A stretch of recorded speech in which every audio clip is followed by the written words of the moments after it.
ओशो कहते हैं अहंकार एक झूठा और भ्रमित करने वाला तत्व है जो व्यक्ति को उसकी सच्ची आत्मा और अस्तित्व से दूर रखता है। ओशो मानते थे कि अहंकार का मूल कारण है व्यक्ति का अपने वास्तविक स्वरूप को ना जानना, और यह भ्रम पैदा होता है कि हम वही हैं जो हमारा मन और शरीर हमें दिखाता है। अहंकार का स्वरूप ओशो के अनुसार अहंकार एक मानसिक संरचना है जो हमारी पहचान को बाहर की दुनिया से जोड़ने की कोशिश करती है। यह मैं है जिसे हम हर वक्त महसूस करते हैं, मैंने यह किया, मेरा यह है, मुझे यह चाहिए। लेकिन ओशो कहते हैं कि यह मैं वास्तविक नहीं है, यह केवल एक भ्रम है। असली आत्मा जो हम वास्तव में हैं उससे हम पूरी तरह से अनजान हैं और अहंकार के झूठे मिराज में खो जाते हैं। अहंकार और असली पहचान। ओशो का मानना है कि हमारा असली स्वरूप शुद्ध चेतना है, लेकिन अहंकार इसे छुपा देता है। अहंकार एक नकली पहचान है जो समाज, परिवार और बाहरी दुनिया से प्राप्त होती है। यह पहचान हमारे नाम, पद, रिश्ते पर आधारित होती है, लेकिन यह सब अस्थायी और झूठा होता है। ओशो कहते हैं कि जब तक हम इस नकली पहचान को छोड़कर अपने असली स्वरूप की ओर नहीं बढ़ते, तब तक सच्ची शांति और आनंद की अनुभूति नहीं कर सकते।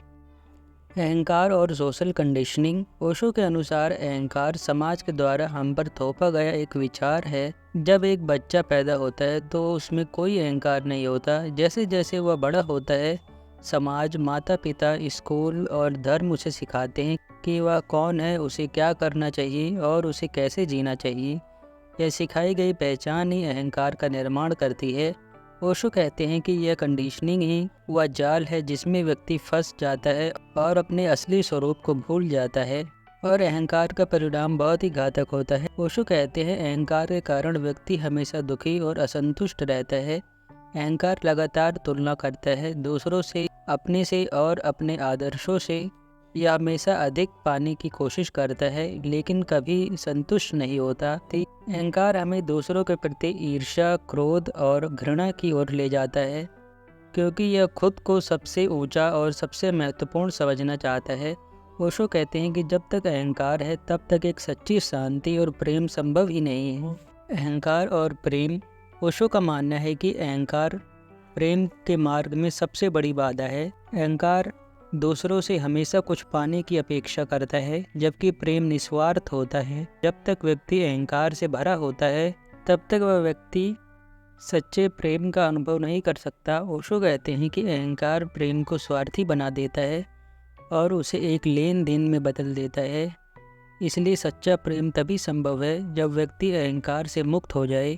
अहंकार से मुक्ति। ओशो के अनुसार अहंकार से मुक्ति पाना बहुत जरूरी है और इसके लिए ध्यान सबसे अच्छा माध्यम है। ध्यान के माध्यम से व्यक्ति अपने भीतर के वास्तविक स्वयं को देखना शुरू करता है और धीरे धीरे अहंकार की परतें उतरने लगती हैं। ओशो कहते हैं कि ध्यान वह प्रक्रिया है जिसमें आप अपने भीतर की गहराइयों में उतरते हैं और उस शून्य को महसूस करते हैं जहाँ कोई मैं नहीं होता। ध्यान में व्यक्ति अहंकार को पीछे छोड़कर अपने वास्तविक अस्तित्व की अनुभूति कर सकता है।